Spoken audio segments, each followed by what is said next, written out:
Hey, what's up guys and gals? My name is Ricknineg. Thank you for joining me today in this movie review of Kong Skull Island. Now you may ask, what are you doing reviewing this film, Rick? Well, I happened to stumble upon the movie and I thought, what the heck, let me just watch this. To be honest with you, I have never seen any of the previous Kong films. I know the idea, giant monkey, climbs up the Empire State Building, girl in hand, rawr, beats his chest, and he falls down and is killed by the military and all this stuff. However, I was like, are they really renewing this movie again and again and again? And I thought, it's 2017, how many times have they renewed this movie? They did an '05 version and other previous versions, and I thought, what are they going to do again? So I looked at the cast. I started to see John Goodman. I was like, whoa. Tom Hiddleston. I started to see John C. Reilly.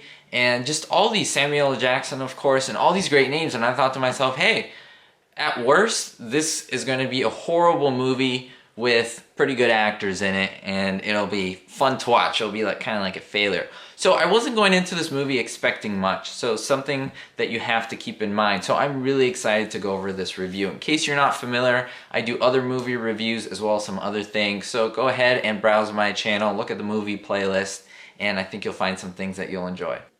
So as soon as the movie begins, we get a really good treat, or at least I got a really good treat. You start to see the opening credits, and you start hearing machine gun fire, and you're like, ooh, this is cool. This is very reminiscent of the Founder movie. I haven't reviewed yet, but I will review very soon. If not, check the playlist. And it's just machine gun fire, and we start to see these planes fighting and strafing along. We get the idea that it's World War II, and I'm like, whoa, I'm into this. This is cool. This is cool. Two planes get shot down, and then finally we see some hand-to-hand combat between enemies. Again, this isn't really instrumental to the plot, as in the main plot of what happens, but it really grabbed me in. I'm a history junkie. I love the History Channel. I love World War II, Vietnam War, all these things, rich in history and presidents and so forth. And you get that. You start out with like 1944, World War II.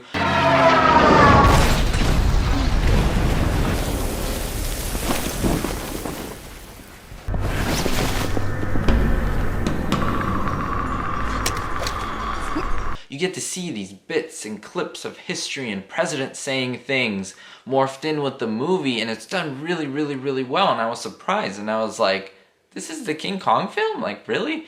And I was liking it because I was liking the direction it was going. I liked that there was substance here. It was grounded. This film started being grounded in reality. World War II, Vietnam.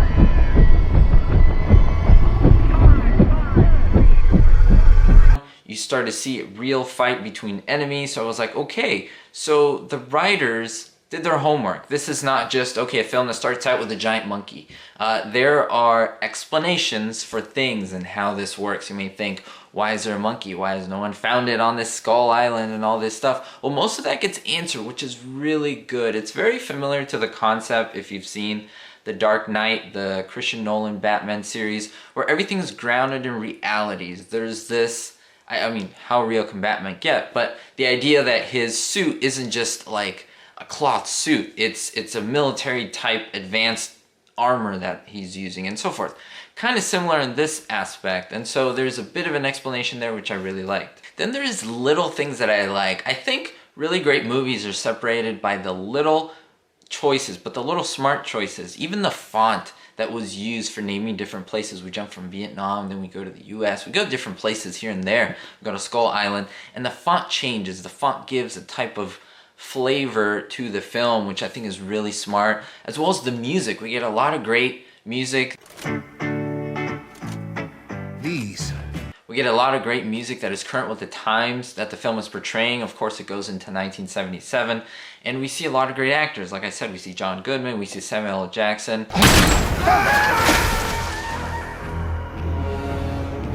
And you start to see a plot forming. You start to see something great coming out of this. And the more and more the movie that came out, the more I wanted to watch. I was really pulled in. The movie did a great job to pull me in. Then we see Tom Hiddleston in this great, like, whoa, here's Tom Hiddleston, look what he can do, and he kind of shows off to you. I wish he would have been used in the movie more. I felt like he did a really great job with what he was given, but I think that his presence could have been more shown in the film. He wasn't as pronounced as I would have liked. You kind of see him, and then it moves to John C. Reilly. It kind of morphs from spotlight on him, and it goes to John C. Reilly. Speaking of John C. Reilly, I was never a huge fan of his comedy. Not that he was good. It was just wasn't my type of thing. My brother likes him. He thinks he's a genius. After seeing him in this film, I agree. He's really, really good. This is a good group of boys. We're all gonna die together out here. He shouldn't have come here. Some comedic aspects I think he nails, and then there's some serious aspects where I believe him. It makes sense. And the ending with John C. Reilly was just amazing. Like, again, it's grounded in reality. There is a reality to it where I was like, oh, this has happened before. And I even got emotional at the end. Like, I'm not even gonna lie. And I think it will to you, the reality of something like this happening and thinking about it. I mean, it is kind of rare, but you know it's had to happen a handful of times, and you're like, wow, for the people who it has happened to, this really speaks to home, and it may not be what you're thinking about, so you need to watch the film to find out. I have to say, in terms of the setting, the director did a fantastic job.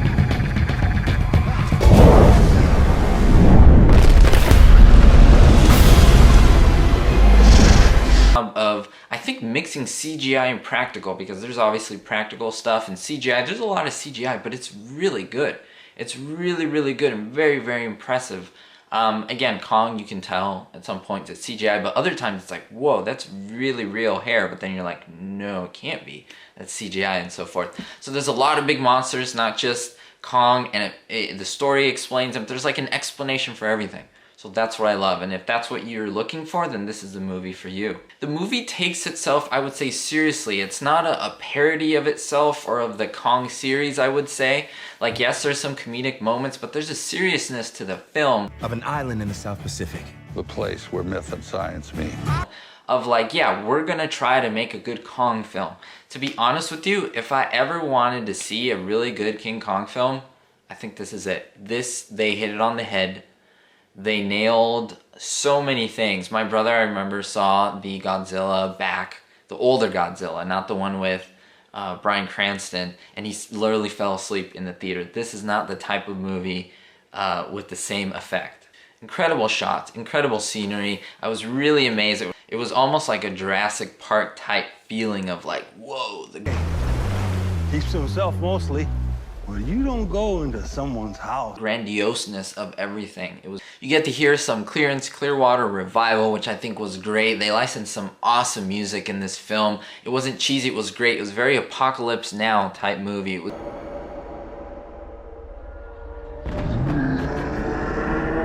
was very Vietnam War-esque, which I did love. You know that the actors who played the soldiers were trained. They had to be trained or gone through some boot camp to give that realistic aspect. There were a lot of deaths in this movie, and it was pretty fun to watch, let me tell you. There's a lot of chaos. Up here! Watch out! That was inhabited, but I think it made the film pretty good. It didn't dumb it down at all. Then there was this great line in the film where it says, "It sounds like a bird, but it's an effing ant." Just because it was gigantic, and it was just one of those things I didn't expect. It came out and it was great. The dialogue is pretty good in this. Samuel L. Jackson was a really interesting character. The way he ebbed and flowed throughout the film until the finality of his character, I think, was very, very good. If you're a fan of him and Snakes on a Plane, you're gonna really like this movie and his character. There's a really cool line that he uses that I think you'll love. Let me tell you, the final fight was epic.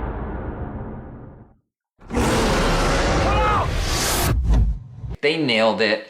To be completely honest, finishing this review, like I said, I didn't come in expecting a lot. I was like, this is just gonna be a Kong film, whatever. I've never seen one, let me just watch it. And I was very pleasantly surprised. To be honest with you, this is a film that I would rewatch.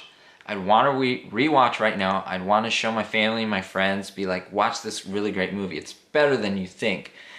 And I wanted to give this movie a certain grade because of what it was. Like, I was prejudging it, but I can't. I have to give it what I believe it deserves. And I believe that this film deserves an A. It really does. It really deserves an A in my opinion. If I could give it any lower, I would. I wouldn't even feel justified giving it an A- because I would be like, what can I take off on? it isn't a perfect film. I see very few films that are like perfect. I think the story drew me in. It was very well thought out. It wasn't just pieced together, in my opinion. They got great actors. They were very committed to what they were doing. At least that's what it seemed. They thought it out. They put a lot of work into Kong. The story had an emotional aspect to it. It was just very well rounded, and for a little less than 2 hours, I think they did a great job. So why can I not give it an A? I think you guys and gals will like it. If there is any interest in this, go ahead and watch it. I think you're going to do yourself a good service to watch the movie. It's called Kong Skull Island. Make sure it is that movie because there are others and I haven't seen the others. I don't know how good or how bad those are. So just make sure to look that up. And let me know what you think in the comments down below if you have seen the movie. If you liked it, tell me why. If you didn't like it, tell me why you didn't like it. We'll see you all next time, guys and gals. Thank you so much for watching and for supporting these movie reviews. We'll see you next time, and don't forget, be hopeful. It's almost like a Jurassic that is so as soon as